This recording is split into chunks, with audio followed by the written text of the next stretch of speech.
Acho que o direito de ir e vir, ele é sagrado. Por exemplo, eu sou um trabalhador, acordo 4h30 da manhã, 5h30 eu estou no hospital. Então, um trabalhador, para trabalhar igual a mim, ele tem que trabalhar metade do que eu trabalho. E eu sou trabalhador. Todos nós aqui somos trabalhadores. Trabalhador não é só aquele que varre rua, que carrega caminhão, que cava buraco, não, que levanta parede. Todo mundo aqui é trabalhador. O que eu acho é que quando você quer impedir um cidadão de exercer a sua atividade, porque o movimento sindical, que é um câncer no país, isso vai acabar com o imposto sindical. O Brasil tem 15 mil sindicatos, recebe bilhões por ano. Esses caras não fazem nada. Não estão lá brigando pelo trabalhador, não estão nada. Tumultuando.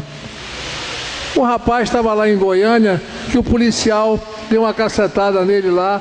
32 anos de idade, estudante de 32 anos de idade, é brincadeira, rapaz. Com 32 anos de idade eu já era médico, formado há 5.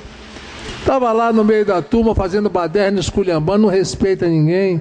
Então eu acho assim, ó, o direito de vir essa... Pode fazer, seja lá, agricultor, índio, qualquer categoria, pode fazer a manifestação que quiser, eu sou a favor. Agora eu acho que tem que deixar o carro do pastor Matos se dirigir onde ele quer ir, o supermercado do Paulo abrir a hora que ele quiser, o Nerival trabalhar aonde ele quiser. Então essas coisas de querer impedir a rua, entrar e invadir propriedade privada, eu acho que isso não é uma manifestação sadia. Todo mundo tem direito a se manifestar. Agora, não dá para você fazer essa baderna. Toda vez, o Brasil vive uma crise, presidente, de impunidade. Em qualquer país do mundo, esses black blocs, esses caras são reprimidos de maneira duríssima. Aqui não. Aqui a justiça concede que você, mascarado, participe de uma baderna, de um ato de depedramento que pode matar o vereador meio quilo, a mim ou qualquer um, e os camaradas não são identificados. Quer dizer, a própria legislação permite esse tipo de coisa. Mas se isso fosse punido de maneira dura, essas pessoas não agiriam dessa maneira. Todo mundo tem que se manifestar, eu acho justo. Agora, acho que você tem que respeitar a individualidade das pessoas. Eu não posso querer obrigar a Jefferson, a Abraão, a Nerival a fazer uma coisa que eles não querem. Não posso fazer isso, eu não tenho esse direito. Como eu acho que não se pode querer obrigar alguém a fazer o que essas pessoas não querem. Essa briga que tem pela reforma trabalhista é só por causa do imposto sindical. Se tira o imposto sindical que acaba essa confusão toda. Essa turma que está brigando pela Previdência, 90% não sabe nem o que é isso. É tudo massa de manobra. O país precisa de trabalho. Ninguém aguenta mais esse negócio de greve toda hora. Para professor, filho fica 60 dias sem aula. Tem tanta maneira de você reivindicar. Para concluir, vereador. Tem tanta maneira de você reivindicar que não seja você impedindo o direito de ir e vir das pessoas. Sou a favor de qualquer protesto, mas que seja mantido o direito de ir e vir das pessoas, a liberdade de expressão. Só isso, senhor presidente. Ok. Pelo tempo de 10 minutos, vereador Macrise. O senhor quer pela ordem? O que é? Tem que explicar, vereador. Hein?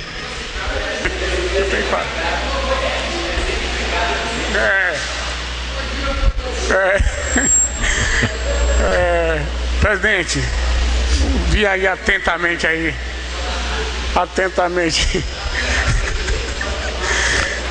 doutor Ademir, e dizer, parabenizar que essa discussão do Carlos aí trouxe aí para isso.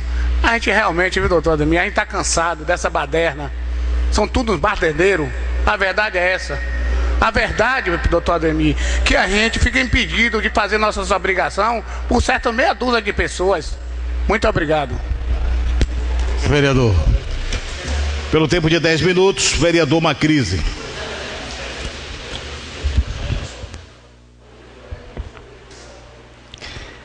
Boa tarde à comunidade que se faz presente aqui, que não estava na minha primeira saudação.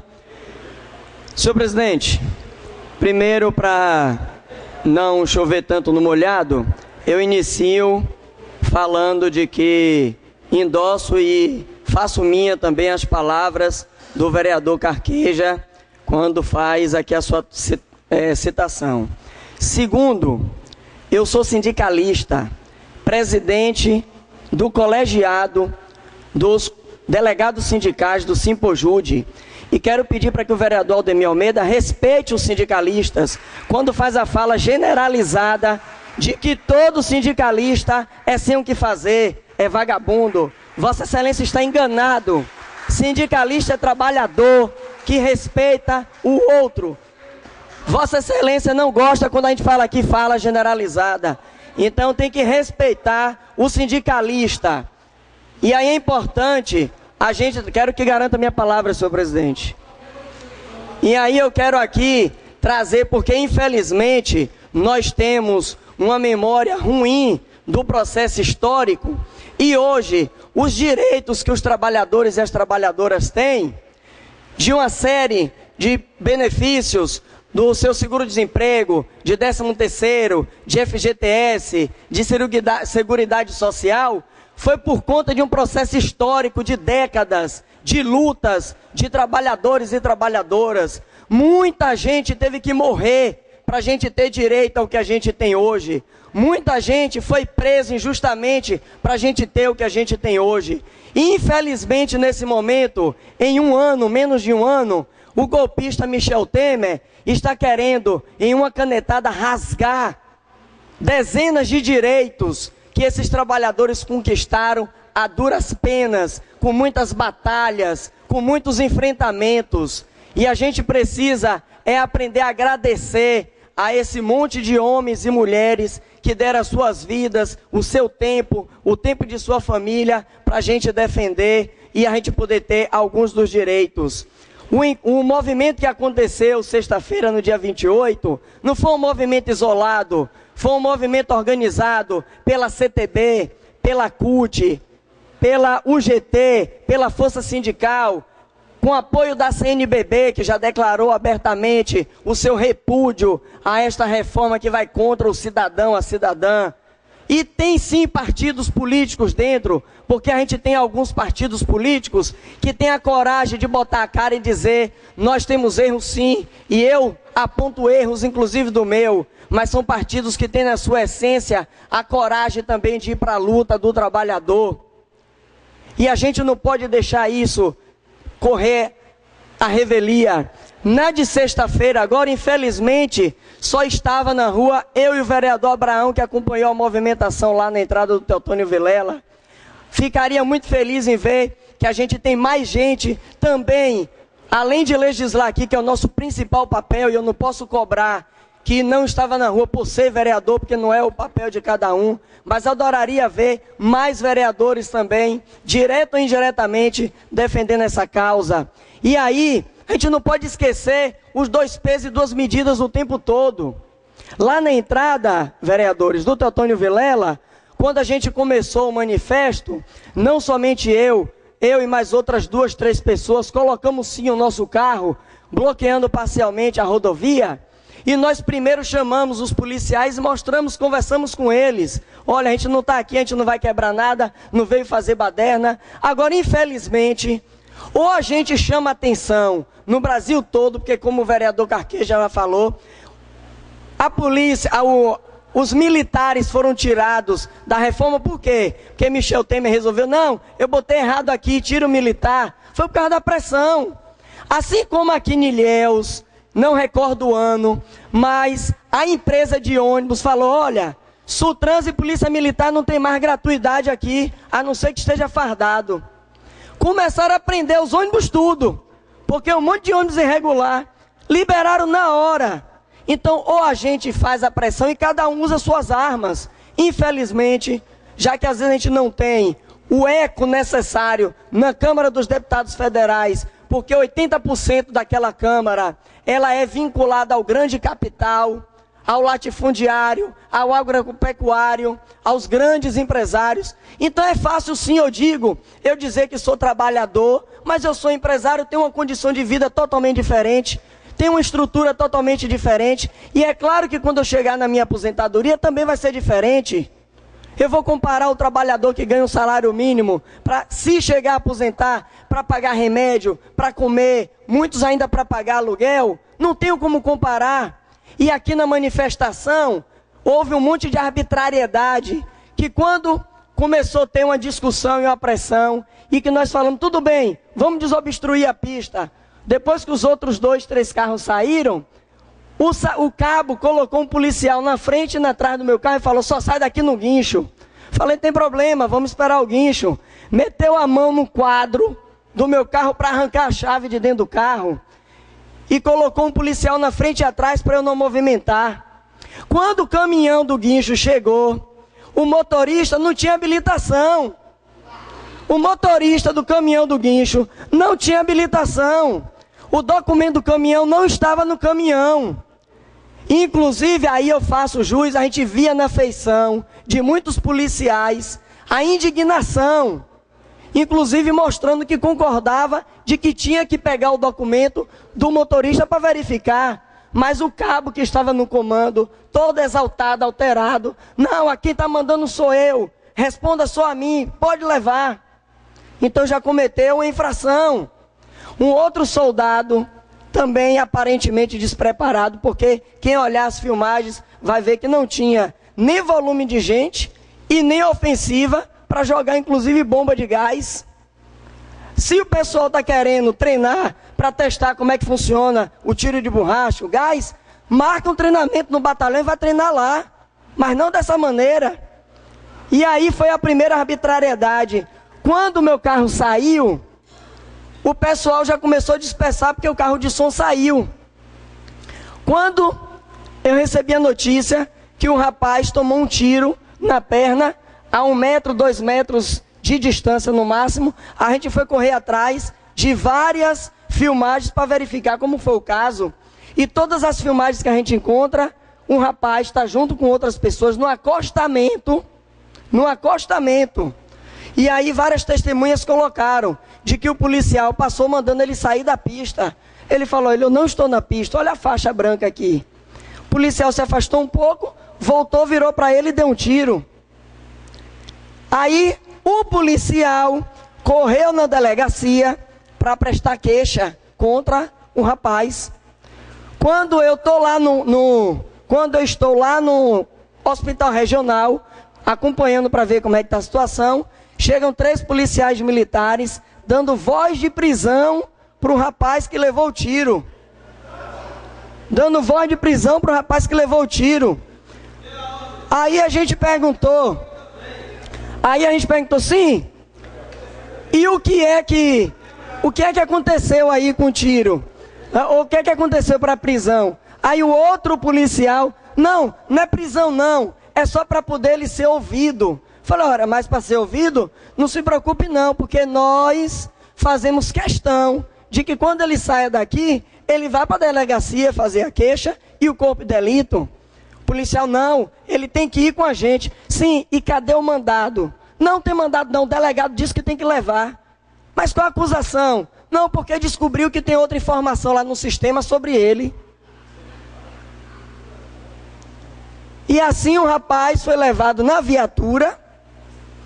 Diante desse cenário, aí eu fico pensando, se a gente não tivesse lá, será que iam esperar o médico olhar a perna do rapaz? E será que ele ia vir sentado no banco da viatura como a gente exigiu? Será? Fica a pergunta porque não aconteceu, mas o cenário que foi quando a gente chegou. Aí quando a gente chega na delegacia, qual foi o motivo da queixa? Tentou desarmar o policial. Tentou desarmar o policial. Aí como viu que a coisa estava ficando feia, não, foi desobediência. E a coisa só foi ficando cada vez mais feia. Paralelo a isso, aqui na manifestação no centro da cidade, um comerciante tirou a arma na porta do seu estabelecimento comercial para os manifestantes. A polícia chegou, pegou o comerciante, acompanhou, conduziu junto. Eu estava lá na porta da delegacia. O rapaz só chegou na porta da delegacia e soltou. Ele tinha porte de arma? Teve a queixa teve a ocorrência? Não teve. Então, uma série de irregularidades. Quando eu chego lá no guincho, descubro que o pátio, que tem 2 nomes, porque é um grupo de empresas, o alvará do pátio é do ano passado, não tem alvará desse ano. Então, nós trabalhadoras, diante desse número alarmoso de descaso, de 2 pesos e 2 medidas, de ofensiva que está sofrendo nesse momento, a gente não vai fazer o enfrentamento? A gente vai fazer o enfrentamento sim. A multa pode ser 5 mil, 10 mil, não importa.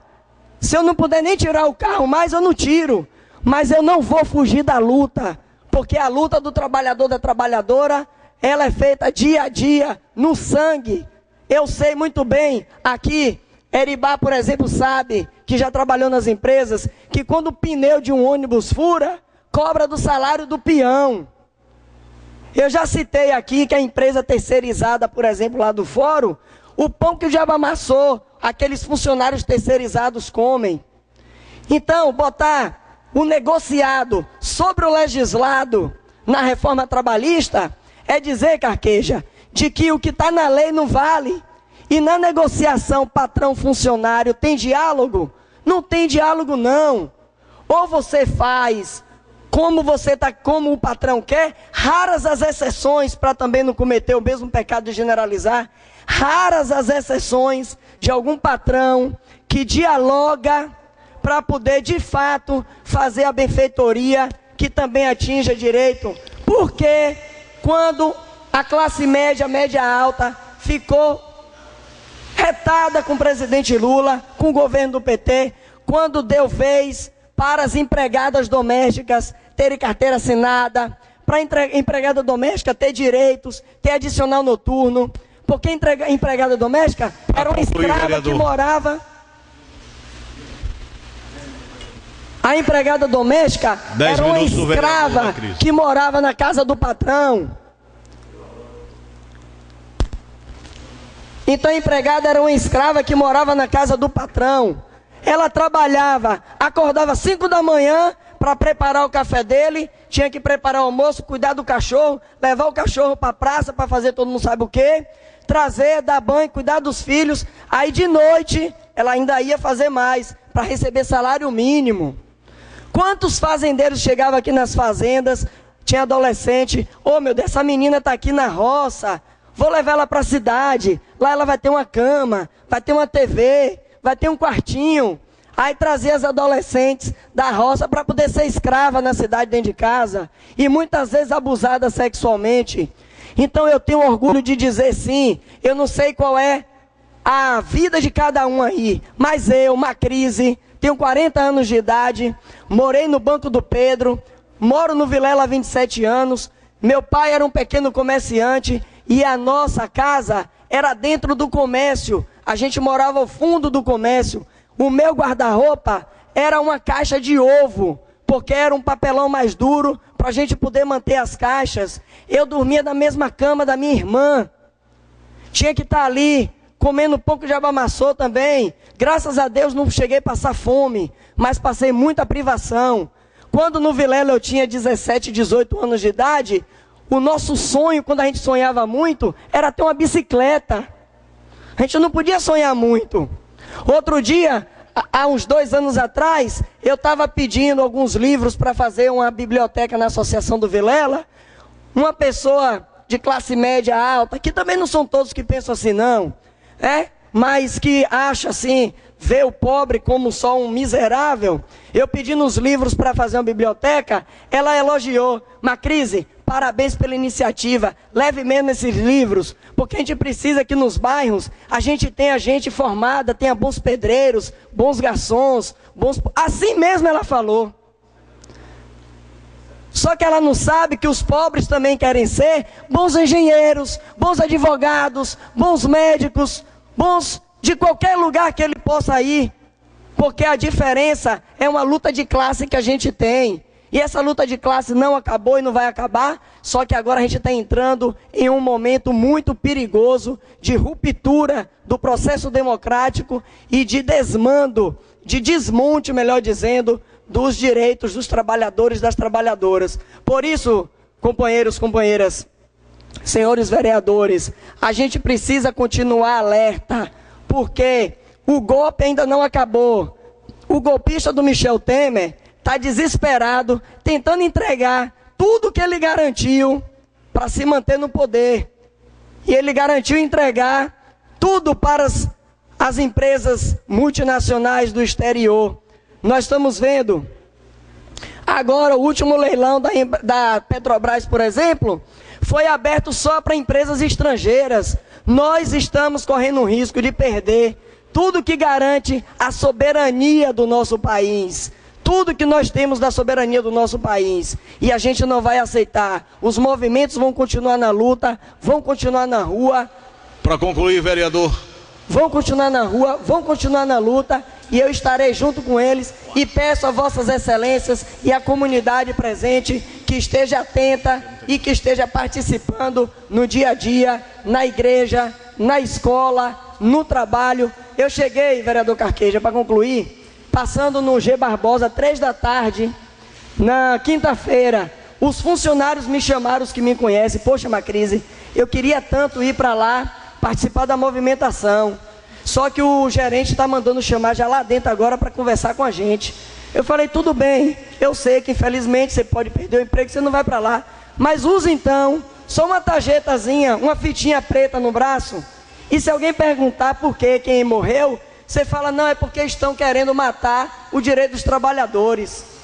Uma fita preta, deixaram o trabalhador usar? Não deixaram. Então não me venham com essa balela de que o diálogo nesse momento vai funcionar. Vai ter que ser no enfrentamento, e o Michel Temer tem que saber que em todo o Brasil tem homens e mulheres de coragem, que compreendem o perigo que está correndo os direitos dos trabalhadores e que não vai arredar o pé enquanto não tiver o recuo, enquanto os direitos não permanecerem garantidos. Muito obrigado.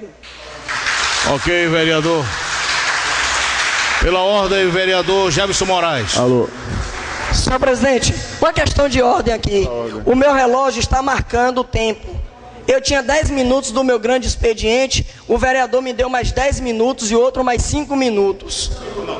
5 minutos. Não, o 10 dele. 5 minutos lhe deu Fabrício. Faltava mais 4.